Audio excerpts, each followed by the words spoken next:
The Quran speaks in Surah Al-Mursalat about a shadow which is comprised of three different parts. بعد أعوذ بالله من الشيطان الرجيم انطلقوا إلى ظل ذي ثلاث شعب. Proceed to a shadow comprised of three parts.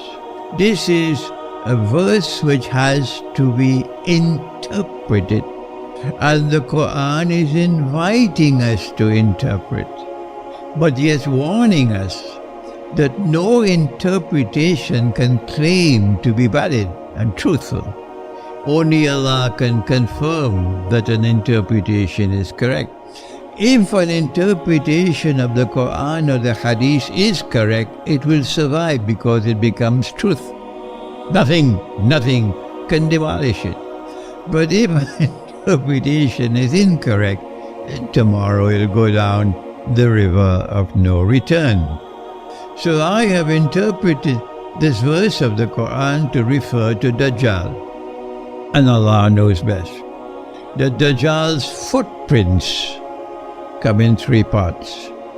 And as a student of politics and the history of politics, I came to the conclusion that when Dajjal was in his first of the three parts, he created or he fashioned Pax Britannica.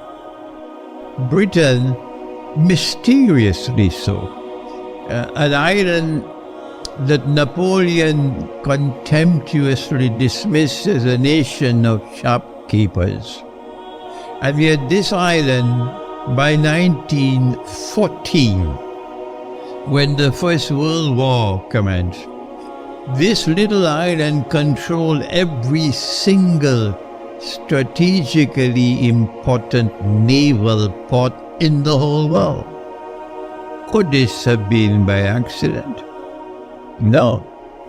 This is Pax Britannica, one country, the leading country in modern Western civilization, emerging as a ruling state in the world. That is Pax Britannica. And Britain showed her obsession with the Holy Land. When General Allenby, when he conquered Jerusalem, this is what Allenby said: "Today, the Crusades have ended. I thought the Crusades were holy wars, and I thought that Britain was a secular state, but I was wrong." Britain had an obsession with taking control of the Holy Land and of Jerusalem. And it was a British government which issued the Balfour Declaration. And the result of what Britain has done today, you can see it in Gaza. I then saw that Pax Britannica folded its tent and was replaced by Pax Americana. And the British pound no longer ruled the world, the fake world of money.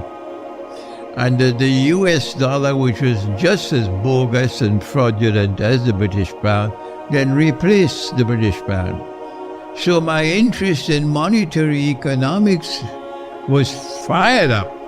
I have to study monetary economics in order to understand part of the passage from stage 1 to stage 2. And now that Pax Americana is going into the sunset, that's why Trump wants to make America great again, because he realized America is no longer great. There is something to come after Pax Americana. And I have come to the conclusion that a Pax Judaica, which is why the Israeli government is behaving like a mad dog, putting the life of every Jew around the world in danger because of the behavior of the Israeli government. Because they are preparing themselves to replace the United States as a ruling state in the world. When I spoke on this subject 25 years ago, when I published Jerusalem in the Quran, they all said this man is crazy. How can little Israel rule the world? Well, then the Security Council of the United Nations just had a resolution demanding that the humanitarian aid must reach Gaza. This is the Security Council. What did Israel do? Israel is telling the United States, you don't rule over us. Okay? That's the behavior of a state which wants to succeed. Pax Americana with Pax Judaica. But I came to the conclusion that the movement to Pax Judaica cannot take place until the Great War takes place, because they are hoping that in the Great War, that the two sides, NATO on one side and the Soviet Union and China on the other side, would mutually destroy each other, and Israel would then take over. And so it is only after the Great War, and Israel then stakes its claim to be the new ruling state in the world, that the shadow will disappear, and then Dajjal will appear in human form.